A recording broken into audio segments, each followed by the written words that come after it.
This is salim Mastan speaking. Today I am here in Descon Engineering and I am here with this young, bright young lad, young Pakistani gentleman, Fesel. He is the son of the great Razzaq Dawood, and I had a good conversation with him, and I have a few sentences to say about him. He's done his engineering from Cornell and his master's from Columbia. Before that he was at HSN College in Lahore, and today at the young age he is now heading the MERA plant of Descon Engineering with an engineering and a finance background. I would like Fesel to say a few words to the youth and to the Pakistanis all over the world. Mr. Razzaq Dawood. Recently I was at a conference where I got the opportunity to listen to 4 amazing motivational speakers. I think one of the things as a nation that we forgot to do is dream. The country, if we need to take it further into greater heights, I think we all need to become dreamers. And once a wise man told me, never be afraid. We need to dream big, we need to face our fears, and inshallah God will pave success for us. What are your plans for Pakistan, Fesel? I think Pakistan definitely has the ability and the capacity to become a great nation. If people think and put the country first, be true leaders, that everything starts from the other, not themselves. I think Pakistan can definitely be a great country. I have all confidence that inshallah our generation would be the generation that takes Pakistan further. आप America में आपने पढ़ाई की, आपने engineering America में की, आपने उसके बाद मास्टर्स किया फाइनेंस में, बिजनेस में, with a combination of engineering and finance. आप वापस क्यों आए पाकिस्तान जब आपके पास सारी डिग्रीज अमेरिका के हैं और दुनिया के सबसे अच्छे यूनिवर्सिटीज़ के आपकी डिग्रीज हैं, तो आपको पाकिस्तान में क्या नज़र आया जो आप वापस आए? Two things. एक तो I believe that it is our country. We should contribute as much as we can to the prosperity of Pakistan. Second was my family business. In 1977, the year I was born, my father founded Descon. His vision is that we have to make Descon a truly global institution that can sustain itself for generations to come. Having come into the business 4 years back, I think this is the transition my father always dreamed about. Second generation is now looking into the business. We have guidance from our father. Inshallah, we will do everything we can to fulfill his dreams. These are the 2 reasons basically why I moved back to Pakistan. You said that your wife is also going to join you at Descon. What is your wife's background? Where is she from? Is she an American? When you were there, did you marry an American? Can you please elaborate on that? Well, my wife is very much a Pakistani. She belongs to the same community as the Yemen community as I do. Marrying a non-Pakistani was never an option, never considered it. Actually, she's not going to join me, but I do have actually encouraged her to find a suitable job for herself. She's a chartered accountant. She has worked 3 years in Pakistan, and in Dubai she's going to continue pursuing a career in finance. So you in-house, you have an engineering degree, an MBA and a chartered accountancy. This is a very lethal combination. That does not give you any, it doesn't allow, you cannot even think of failing because you have mashallah all of these things, and there is a very, very huge responsibility on your young shoulders. Do you think with your father's guidance and your background, would you be able to make a dent in Pakistan? As far as education is concerned, I think there are a lot of people who are brighter than I am, and they're probably more qualified, gone to better universities. I think what I feel sets me apart or would actually pave my way to success is my attitude. For that, I don't think there can be any replacement. Education cannot replace your attitude. Yes, I'm very confident that I can make a difference in Pakistan. Good, mashallah, that's really nice to hear from a young person like you. Now, what would you advise the youth of Pakistan? Don't compromise on your principles. Okay. Study, broaden your horizons, take risks, and have the courage to face the truth, and fall down whenever something doesn't go your get back up when something knocks you down. It's these experiences that make you stronger. You were born with a golden spoon. People are not as lucky as you are. Is it because you were born with this golden spoon, or is it your own efforts that brought you here? What do you feel?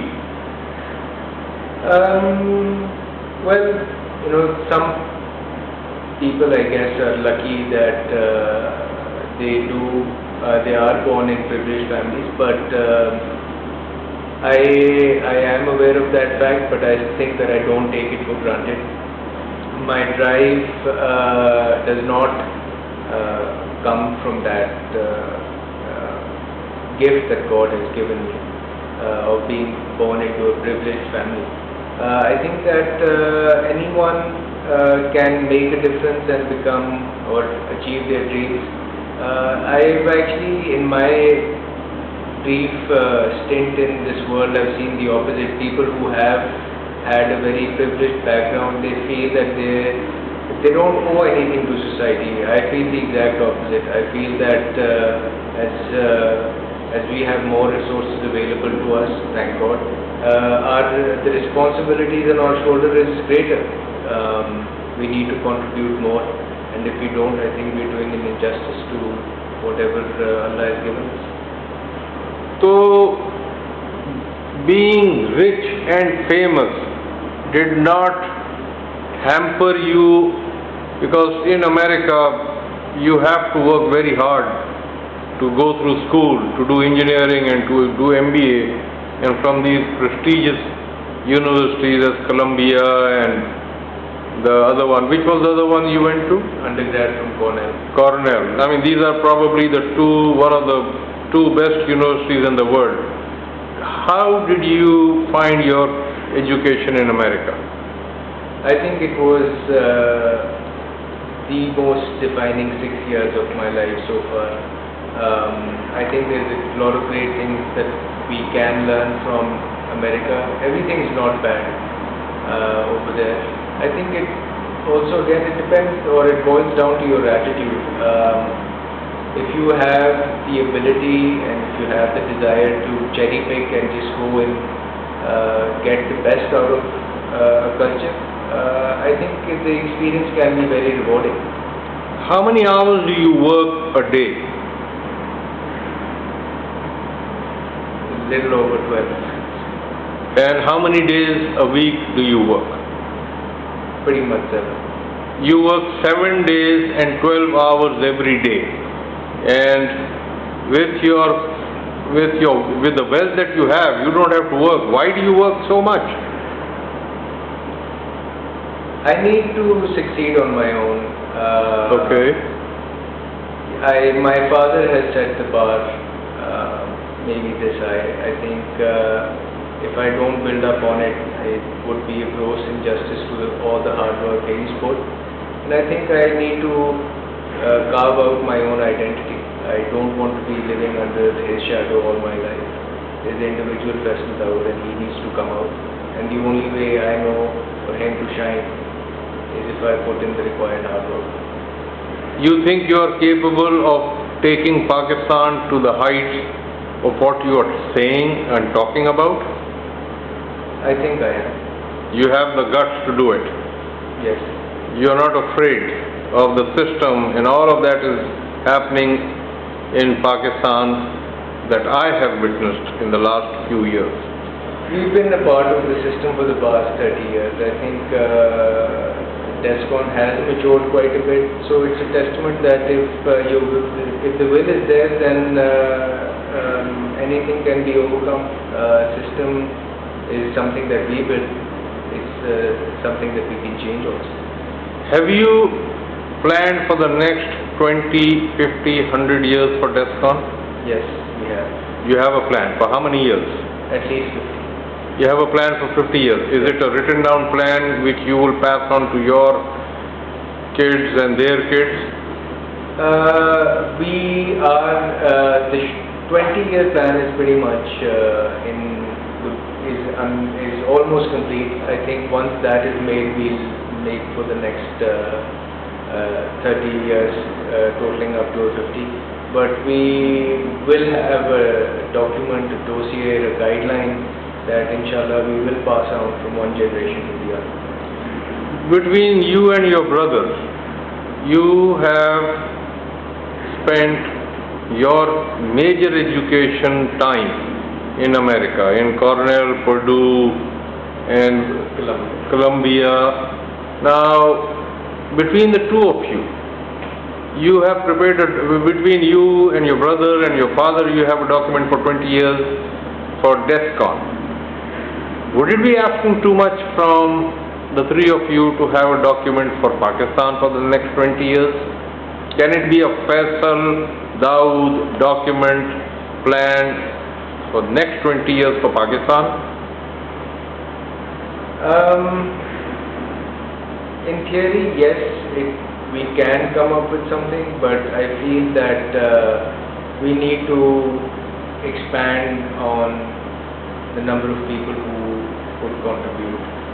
Personally, I don't think that three of us can encompass everything that Pakistan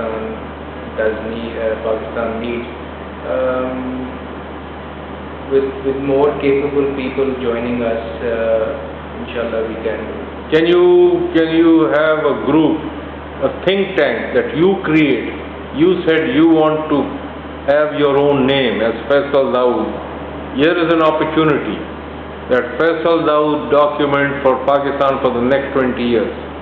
If I was young, I would be a part of your team.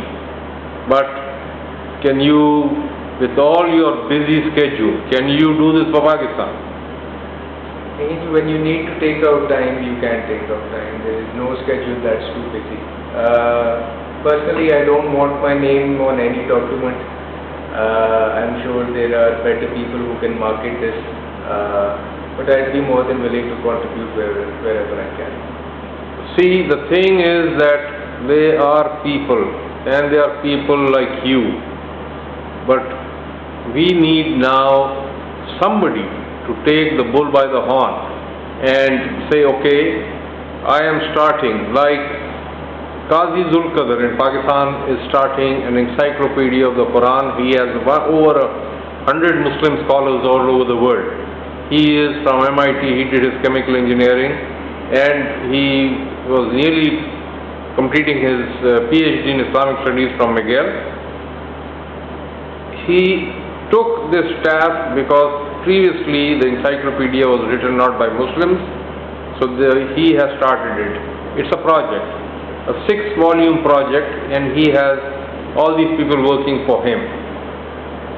Can you, Faisal Dawood, today start what you just said, that you have a plan for Descon for 20 years, have a project?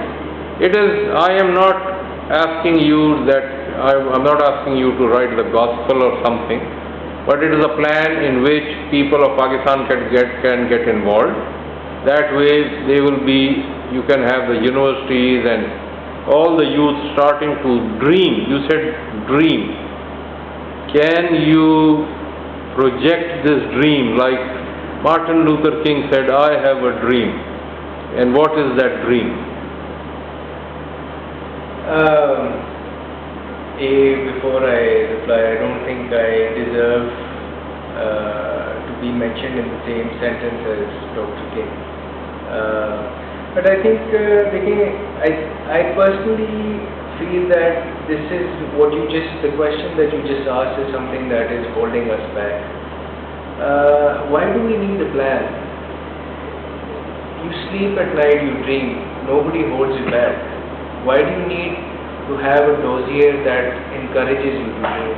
Why did you have a plan for Descon? Why does Sony, Mitsubishi, all the great companies of the world, why do they have a 20, 50, 100-year plan? Because of managing transition. So, that means if there is a point B, you need to go to a point B, you need to know the way you want to be. I agree with you. But I'm just saying that this plan was a culmination of the dream that was there in the 70s. It has taken 30 years to come up with a document. So for 30 years you were dreaming. So getting yourself on that route of dreaming and what you want to be and what you want to achieve, you can't have the facility in place and then start. Your idea has to come first. So okay, great. So the idea is to make, what is your idea? What do you want to see Pakistan? A country that has a system in place where people are not discriminated against. Okay. Where judiciary prevails. Okay. And a sound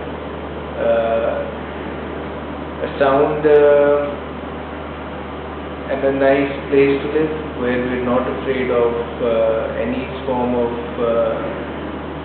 issues that are plaguing the country right now. Okay. So you must be knowing a lot of people your age from Pakistan around the world. Can you start this intellectual mission where you can get people on board with you to go to step 2 of what you just said? Okay, I can't really say that I am going to be doing that immediately. I think I have to judge my own capability in this arena first. Who is going to be the person to judge you? The only history can judge you. Yes. I feel that I have taken a couple of small steps to contribute towards Pakistan. Okay, great. Can you share them with us? I would prefer actually not to, but it's in the development sector. I won't disclose who else is with me. Okay. But we have gotten together to analyze and hopefully improve the education system by taking more of a different approach than what we have usually seen in Pakistan. Okay. And by that I mean it's great that a lot of people have taken over government schools and are educating the children. The group that I am working with, they're all close friends. We really haven't gotten off the ground yet, but I think our idea is there. There are a lot of schools in Pakistan, but the problem is not the students or the number of students. I think the problem is the number of teachers. We feel that by targeting this sector that is responsible for imparting education, if we get an organization going of teaching the teachers, I think we can make a big difference in the education sector. And I think once the education sector is there, then the dreams and the hopes and the desires, they just flourish themselves. This is something that we're working on.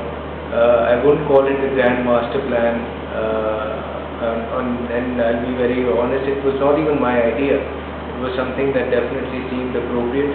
And I'm working and contributing in whatever little way I can. Great. Thank you very much, Razzaq Dawood. It is really my pleasure, my honor that a distinguished father, Mr. Razzaq Dawood, has you as his son. It is my honor to have met you and to share your thoughts. I hope I can convey this message to the youth of Pakistan and to all the people, so that, like you, one is one. When you put two fingers up, it becomes 11. You put up three fingers, it becomes 111, not 1, 2 and 3. God bless you. I wish you all the success in this new job that you have taken up in Descon in UAE. God bless you. Thank you very much. Thank you.